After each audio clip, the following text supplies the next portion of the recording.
Hello, I'm Corelli. Welcome to my channel. This is episode 362 from my Cat Vibes series.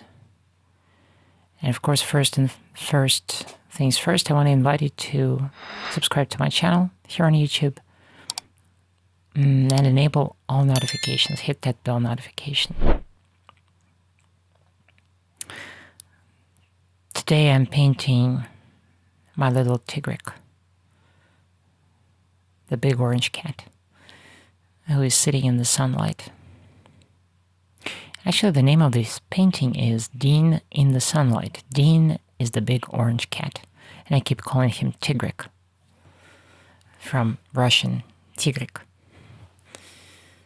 because he is a big fuzzball and a big piece of sunshine. He's a wonderful cat. Eventually I'll get this painting framed as well, and it will be made available in my store.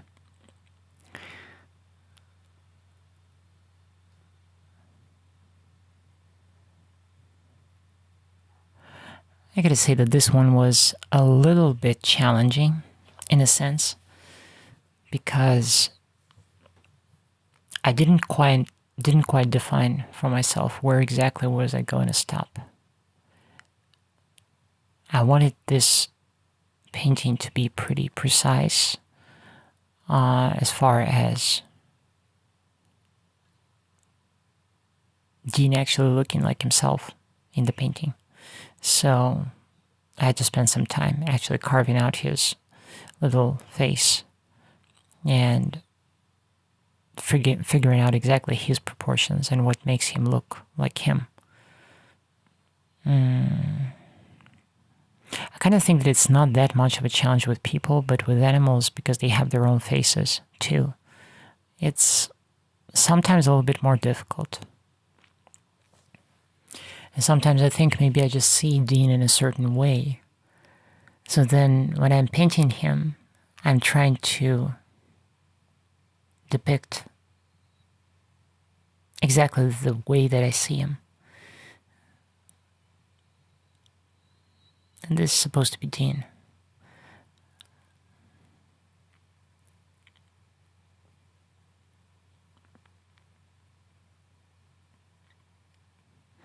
Then I wasn't quite sure where did I want to stop with the background. How far am I going to push the limits of, how much detail do I want in the background? Do I want it to be still fairly loose and abstract, or do I want to make it more concrete, more defined? The main focus of the painting, of course, is Dean. He's the big dude here. And the light, as usual, the sunlight.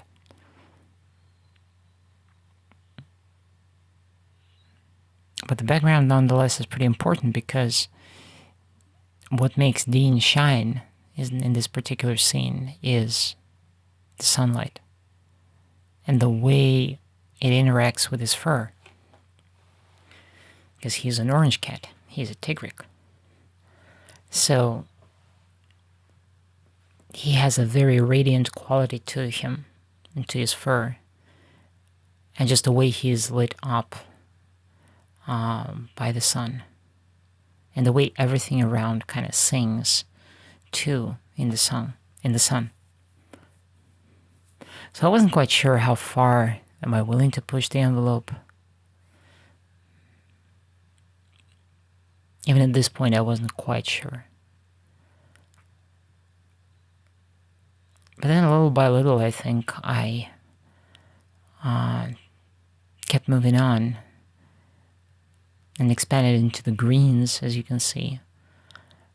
And then after that, also expanded into the blues. Subsequently adding some reds. I actually don't know if anybody does it this way or no. Because sometimes I think that I'm not necessarily anchored only to the values.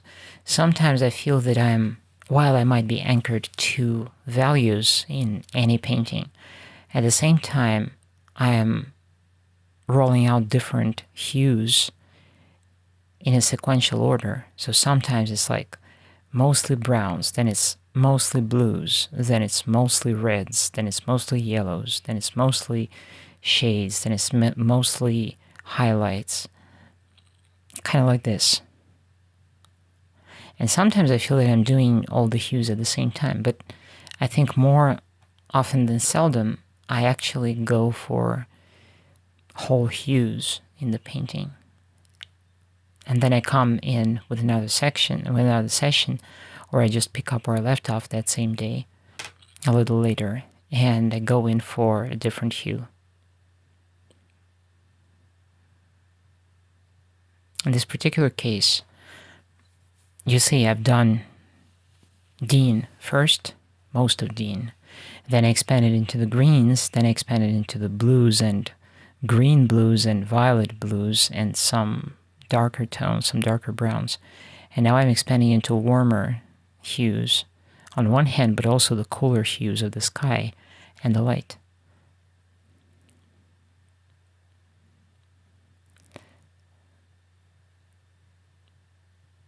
I think it kind of helps me to break down the scene into, to kind of fracture it, to digest it, and to translate it in batches, in sequential batches, onto the canvas. It's kind of easier this way. At least I find it easier this way. And then I can, when all the greens and browns are there, then I look and I'm thinking about the blues, how much blues needs to be there.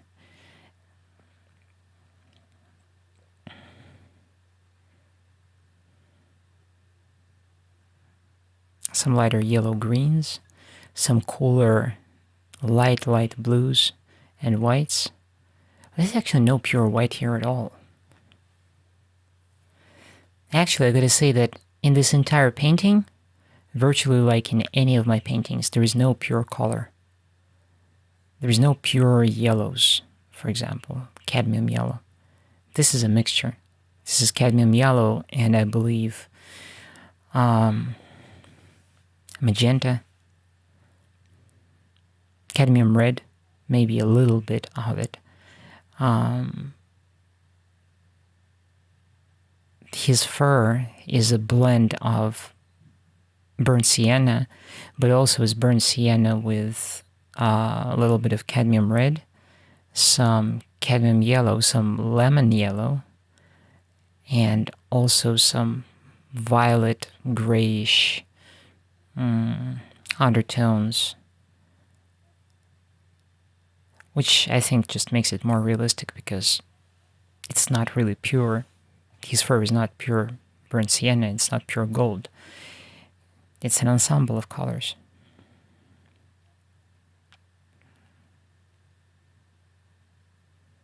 Yeah, there he goes.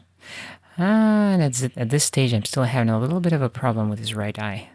Well, it's his left eye, the eye that is to the right from us.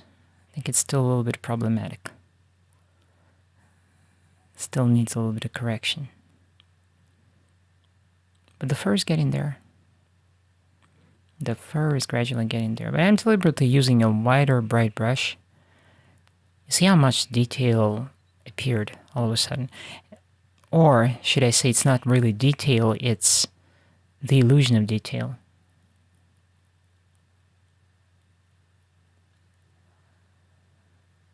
It's the illusion of detail. I'm trying not to get carried away with the nitty-gritty, with the little tiny details, because ultimately it doesn't solve anything. And here's the finished painting. Here we go. Here's Dean, the Tigric, Dean in the sunlight. Thank you for being with me, and until next time, ciao.